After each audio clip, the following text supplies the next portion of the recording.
तो पिछले वीडियो में अपन ने देखा कि यदि कोई बॉडी दो हार्मोनिक ऑसिलेशन एक साथ कर रही है तो उसका रिजल्टेंट अपन किस तरह से निकालते हैं। तो जो दो ऑसिलेशंस जो अपन ने लिए थे x1 x2 उसको लिख देते हैं यहाँ पे। x1 अपन ने लिया था a1 sin ओमेगा t और x2 अपन ने लिया था a2 sin omega t plus five. ठीक है, तो इस वीडियो में ऐसा करेंगे, एक दूसरा टेक्निक यूज करके और रिजल्टेंट डिस्प्लेसमेंट निकालेंगे। इन दोनों SHMs का जो रिजल्टेंट डिस्प्लेसमेंट है उसको निकालेंगे। तो ये आप रिकॉल करें कि SHM को सर्कुलर मोशन के रूप में अपन डिपिक्ट कर सकते हैं, है ना। इसके तो अपन ने सेपरेट वीडियोस किए थे। ठीक है, तो वहां पे अपन ने क्या विजुलाइज किया था कि किसी भी SHM को अपन एक बॉडी सर्कुलर मोशन कर रही है उसके रूप में विजुलाइज कर सकते हैं। जो सर्कल का जो रेडियस है, ये रेडियस, ये SHM का एम्पलीट्यूड होगा। ठीक है, और जो इनिशियल फेज है, इनिशियल फेज है वो ये एंगल हो जाएगा। ठीक है, और जो बॉडी सर्कुलर मोशन कर रही है तो सर्कुलर मोशन की जो एंगुलर फ्रीक्वेंसी होगी ओमेगा, वो SHM की एंगुलर फ्रीक्वेंसी के बराबर होगी। तो इस तरह से यदि हम विजुलाइज करते हैं तो SHM के सारे कैरेक्टरिस्टिक हम कैप्चर कर सकते हैं। ठीक है, तो ये बेसिकली अपन रिवाइज कर रहे हैं इसको। यदि कोई बॉडी SHM कर रही है जिसका एम्पलीट्यूड a है और इसकी equation sin omega t plus theta है, तो ये जो सिचुएशन अपन ने डिपिक्ट की वो इस SHM को डिपिक्ट कर रही है। ठीक है, और SHM कौन सा वाला पोर्शन होगा इस बॉडी का, या तो x एक्सिस पे प्रोजेक्शन, और या फिर जैसे इस वाले केस में अपन ने साइन यूज किया हुआ, तो इस वाले केस में इस बॉडी का y एक्सिस पे प्रोजेक्शन। हालांकि यहाँ पे x वर्ड यूज किया उससे फर्क नहीं पड़ता है ना। तो इस सर्कुलर मोशन के होते होते जो भी y एक्सिस पे जो प्रोजेक्शन होगा, है ना, SHM यहाँ हो रहा है, SHM y एक्सिस के अलॉन्ग, है ना, वो उसका एम्पलीट्यूड शो कर देगा।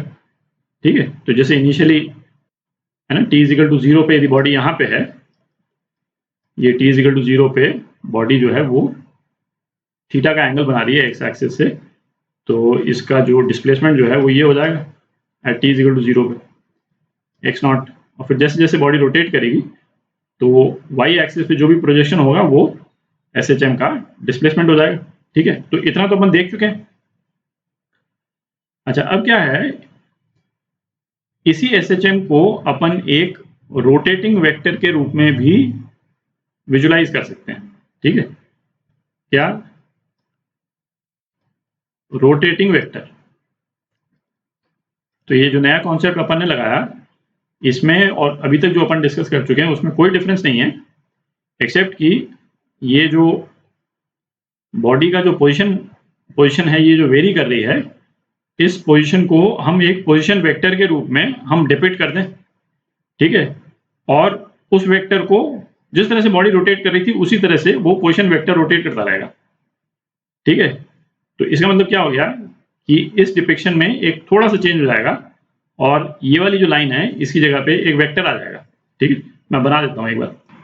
तो ये अपन ने चेंज कर दिया, जो बॉडी की पोजीशन है उसको एक पोजीशन वेक्टर से हमने डिपिक्ट कर दिया, और जैसे जैसे बॉडी रोटेट करती जाएगी, है ना, बॉडी यहाँ रोटेट कर दी तो ये पोजीशन वेक्टर कहाँ पहुंच गया, पोजीशन वेक्टर यहाँ आ गया।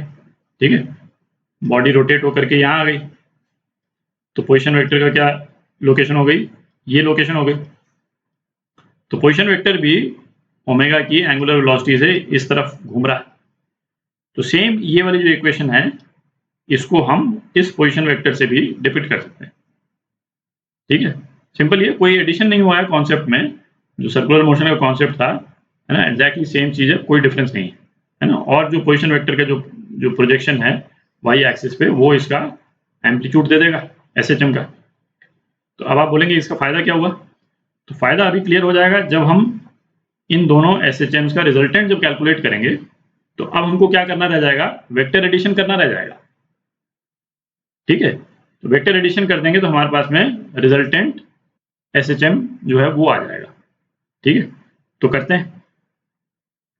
तो अब ऐसा करते हैं, ये जो x1 x2 जो है इनको आप चाहें तो आप, या मैं लिख ही दूं, है ना, इसको y1 y2 लिख लेते हैं, है ना, क्योंकि y एक्सिस पे प्रोजेक्शन अपन कर रहे हैं, तो इसको मैं y1 y2 कर देता हूँ ताकि कंफ्यूजन नहीं हो। ठीक है, y1 y2, तो इन दोनों को पोजीशन वेक्टर के रूप में डिपिक्ट करते हैं जरा। ठीक है, थोड़ी इसको क्लियर कर लेते हैं डायग्राम को। तो ये अपन ने दोनों SHM को पोजीशन वेक्टर के रूप में डिपिक्ट कर दिया। ये जो पिंक वाला जो वेक्टर है ये y1 SHM को डिपिक्ट कर रहा है, दिख रहा है? क्यों? क्योंकि इसमें फेज जो है इनिशियल फेज 0 है, इस वेक्टर का y एक्सिस पे projection t is equal to 0 पे 0 है। ठीक है, और ये जो है ये दूसरा वाला वेक्टर जो है y2 SHM को डिपिक्ट कर रहा है, और दोनों वेक्टर्स के बीच में है एंगल डिफरेंस कितना है, 5।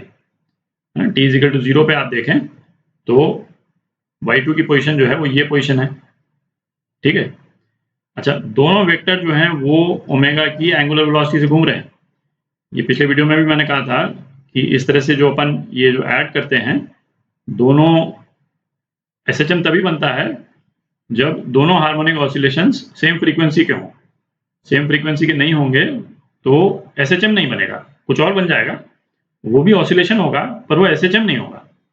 ठीक है, तो अब आप देखें जैसे इन दोनों का रिजल्टेंट जो है वो हम सिंपल वेक्टर एडिशन के रूप में कर सकते हैं। ठीक है, तो वेक्टर एडिशन में अपन क्या करते हैं, इस वाले वेक्टर को जो है उठा करके इस वाले वेक्टर के आगे रख देते हैं। ठीक है, तो इसका जो टेल है वो इसके हेड पे हम रख देंगे, तो ये वाला वेक्टर यहाँ आ गया। ठीक है, वेक्टर एडिशन तो आपको आता है, तो रिजल्टेंट वेक्टर जो है वो क्या हो जाएगा, ये रिजल्टेंट वेक्टर हो जाएगा। ठीक है, अब इसको यदि हमको ऐड करना हो रिजल्टेंट वेक्टर का, अब हमको दो चीज पता करनी, एक तो रिजल्टेंट वेक्टर का एम्पलीट्यूड AR बोल देते हैं, और एक रिजल्टेंट वेक्टर का जो इनिशियल फेज है वो पता करना है, इसको मैं थीटा बोल देता हूँ। ठीक है, ये दो चीजें पता करनी है अपने को। अच्छा, ये क्या है, ये तो A1 है, और ये ग्रीन वाला वेक्टर है, इसका एम्पलीट्यूड कितना है, A2, है ना, ये तो अपने को मालूम। तो ये जो है ये कितना हो जाएगा, ये अपन ने इसी वेक्टर को उठा करके रखा है, तो ये एंगल फाई है। ठीक है, तो ये हो गया A2 cos फाई, और ये हो गया A2 sin फाई। ठीक है, तो ये तो दिख ही रहा है कि tan थीटा जो है वो क्या हो गया, tan थीटा हो गया A2 sin theta upon A1 plus A2, ये phi, sorry, A2 sin phi upon A1 plus A2 cos phi. ठीक है, ये आपका A1 plus A2 cos phi ये हो गया। ठीक है, इस ट्रायंगल की बात कर रहे हैं अपन, और AR एम्पलीट्यूड ये क्या हो जाएगा, इसका स्क्वायर, है ना, इसको मैं O बोल दूं, OAB बोल देता हूं, है ना, तो एम्पलीट्यूड जो AR जो है वो क्या हो जाएगा, under root OB square plus AB square, और वही रिलेशन आ जाएगा अपने पास में जो पिछले वाले वीडियो में आया था, है ना, आप स्क्वायर करके ऐड कर दें तो ये आ जाएगा आपका A1 स्क्वायर, ये A2 cos फाई है, फाई। ठीक है, A1 square plus A2 square plus twice A1 A2 cos phi, है ना, सेम चीज आ गई। ठीक है, और ये रिजल्टेंट वेक्टर भी एंगुलर फ्रीक्वेंसी ओमेगा से रोटेट कर रहा है। ठीक है, क्योंकि ये आप देखें, यदि किसी भी एक दूसरे पॉइंट, यदि कोई दूसरा पॉइंट आप ले लें, है ना, π/2 फेज डिफरेंस के बाद में कोई पॉइंट यदि अपन ले लें, तो सिचुएशन क्या होगी, जो A1 वेक्टर है उसकी पोजीशन तो आ जाएगी यहाँ पे। ठीक है, π/2 के बाद में ये 90 डिग्री रोटेट कर गया, तो A2 भी 90 डिग्री रोटेट कर जाएगा उतने टाइम में। क्यों? क्योंकि एंगुलर फ्रीक्वेंसी सेम है, तो A2 की पोजीशन क्या आ जाएगी, A2 की पोजीशन कुछ इस टाइप की हो जाएगी, दिख रहा है, ये A2 हो गया और ये A1 हो गया, और रिजल्टेंट जो है वो रिजल्टेंट इस वाले केस में ये हो जाएगा। तो रिजल्टेंट भी कितना रोटेट कर गया, 90 डिग्री रोटेट कर गया। आप देख रहे हैं ये दोनों ब्लू वेक्टर्स जो हैं इनके बीच में एंगल जो है 90 डिग्री है। तो ये जो रिजल्टेंट वेक्टर है वो भी ओमेगा की एंगुलर फ्रीक्वेंसी से घूम रहा है, ठीक। तो जो रिजल्टेंट हो गया वाई, ये क्या हो गया, A R sign omega T, angular frequency same है, प्लस थीटा। थीटा कौन सा है, ये वाला थीटा, ठीक है। तो ये आप देख सकते हैं थोड़ा सा ज्यादा एलिगेंट तरीका है करने का, है ना। आप विजुलाइज कर सकते हैं इसको, है ना। विजुलाइजेशन में भी इजियर है और करना भी रिलेटिवली सिंपल है। अच्छा, इसमें यदि हम 3 हार्मोनिक ऑसिलेशंस को ऐड करना चाहें तो इसमें करना ज्यादा सिंपल है, ठीक है। यदि सपोज y2 में इसको मैं phi1 बोल देता हूं और एक और हार्मोनिक ऑसिलेशन ऐड कर देते हैं इसमें, A3 sign omega T plus phi3, ठीक है। यदि इसको हमको करना हो तो मैं जरा 3 वेक्टर डिपिक्ट करता हूं यहाँ पे, है ना। अपन केवल विजुलाइज करेंगे तो विजुलाइजेशन से ही आपको आइडिया लग जाएगा कि मतलब this is much more simpler, ठीक है। बनाते हैं एक बार। अब यहाँ पे जैसे 3 वेक्टर ले लिए अपन ने, ठीक है, 3 हार्मोनिक ऑसिलेशंस को डिपिक्ट करने के लिए। ये y1 को डिपिक्ट कर रहा है, ये y2 को डिपिक्ट कर रहा है, और तीसरा वाला जो ऑसिलेशन है सपोज ये है y3, है ना। ये जो रेड वाला वेक्टर है इसका एम्पलीट्यूड जो है वो a3 है, ठीक है। इस वाले ये वाला फेज जो है phi1 है, और ये वाला जो फेज है ये सपोज phi2 है। अपने को इन 3 का रिजल्टेंट निकालना है, तो इन 3 का वेक्टर एडिशन कर देंगे, तीनों वेक्टर्स को एक सीक्वेंस में लगा देते हैं, ठीक है। तो इस वेक्टर को यहाँ लगा दिया, है ना, y2 यहाँ आ गया, और y3 वाला जो वेक्टर है इसका टेल और ये यहाँ पे आ जाएगा, ठीक है। अच्छा, अब आप देख सकते हैं एंगल्स जो हैं वो कौन कौन से हैं। ये एंगल phi1 है, ठीक है, और ये वाला जो एंगल है ये phi2 एंगल हो जाएगा, ठीक है। अब इन दोनों वेक्टर्स के ये वाले प्रोजेक्शंस तो आप निकाल ही सकते हैं, इससे x वाला कंपोनेंट आ जाएगा, और इन दोनों वेक्टर्स के जो y कंपोनेंट्स हैं ये भी आप निकाल सकते हैं, ठीक है। तो y कंपोनेंट आ जाएगा, और अपना जो रिजल्टेंट है, रिजल्टेंट क्या हो जाएगा इस वाले केस में, ये रिजल्टेंट हो गया, दिख रहा है, ये AR रिजल्टेंट हो गया। तो आप इसको यदि मैं P बोल दूं और इसको यदि Q बोल दूं तो AR क्या हो जाएगा, under root P square plus Q square, ठीक है। और यदि ये रिजल्टेंट जो है एंगल थीटा बना रहा है तो इसका ये फेज के रूप में आ जाएगा इक्वेशन में, तो tan थीटा जो है वो क्या हो जाएगा, Q अपॉन P, ठीक है। तो आप देख सकते हैं ये पिछले वाले वीडियो में जो अपन ने तरीका किया था उससे ज़्यादा एलिगेंट है, हालांकि उसको भी करना जरूरी था। तो बट यदि कोई प्रॉब्लम आएगी तो उसको अपन इस वाले तरीके से सॉल्व करेंगे, ठीक है। अब कुछ एग्जांपल्स करेंगे, है ना, उससे और क्लियर हो जाएगा। अच्छा, अभी तक जो अपन ने SHMs के सुपरपोजिशन के केसेस देखे उसमें दोनों SHMs की एंगुलर फ्रीक्वेंसी जो है वो सेम होती थी, है ना, सेम एंगुलर फ्रीक्वेंसी। हमने सारे केसेस अभी तक वही देखे जिसमें जो जो भी 2-3 SHMs थे सबकी एंगुलर फ्रीक्वेंसी सेम होती थी।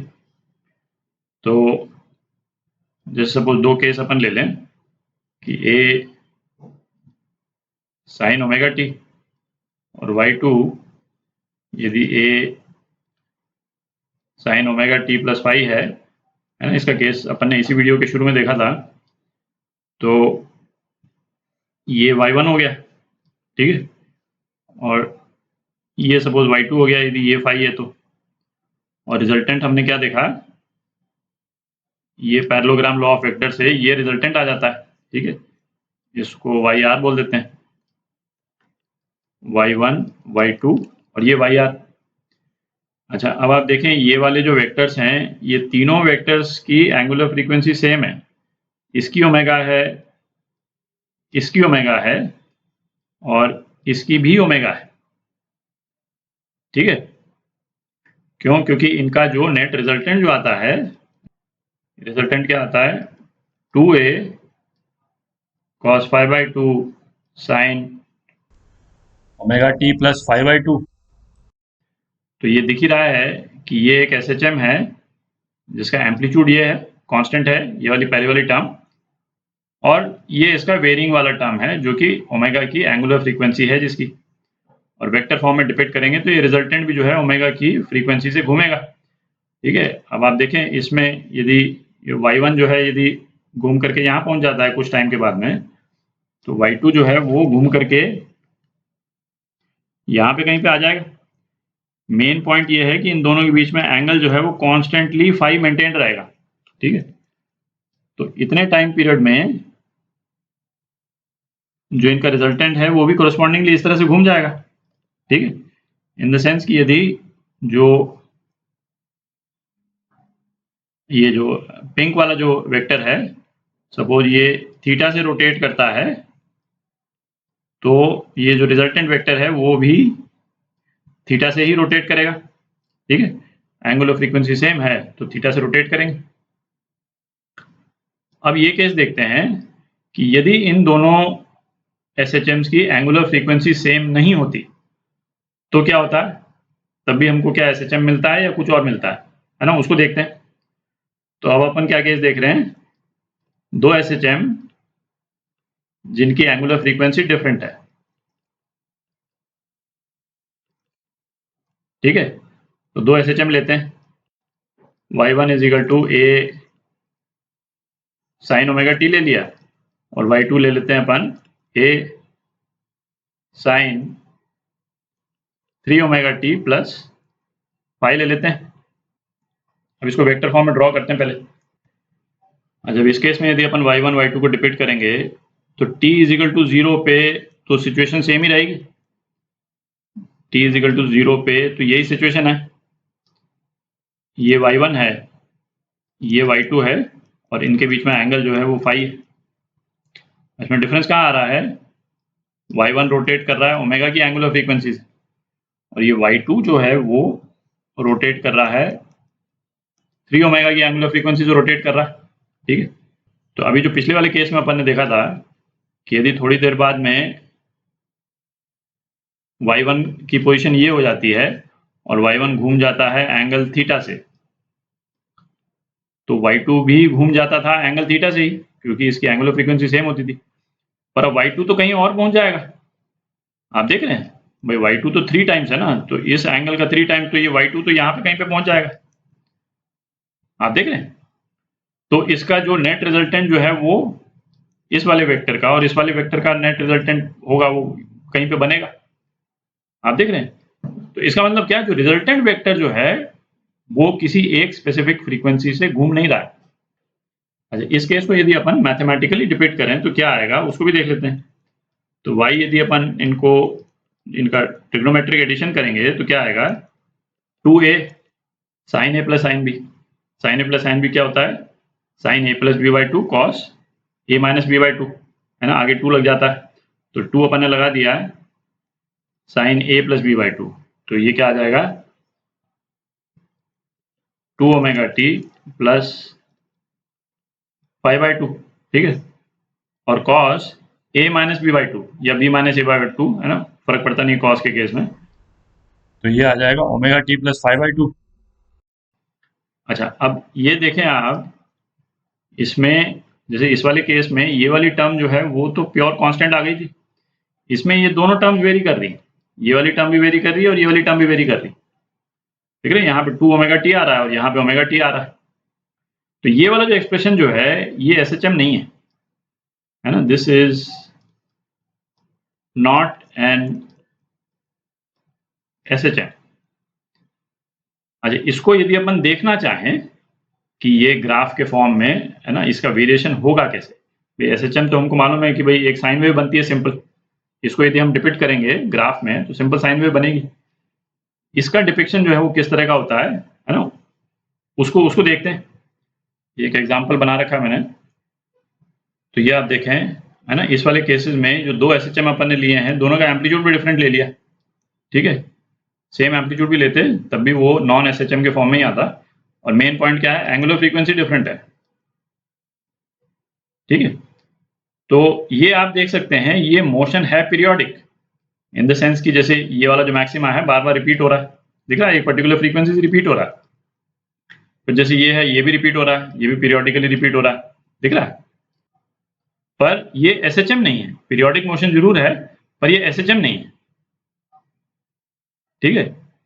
तो डिफरेंट एंगुलर फ्रीक्वेंसी जो है उसके होने पे मोशन जो है एसएचएम नहीं रहता है।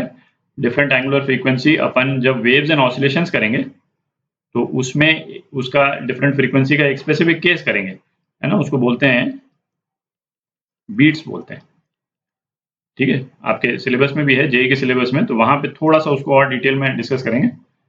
पर मेजॉरिटी ऑफ द केस जो अपन करेंगे एसएचएम्स के सुपरपोजिशन का या वेव्स के सुपरपोजिशन का, वहां पे एंगुलर फ्रीक्वेंसी सेम ही मिलेगी अपने को, ठीक है। तो इसको ध्यान रखें।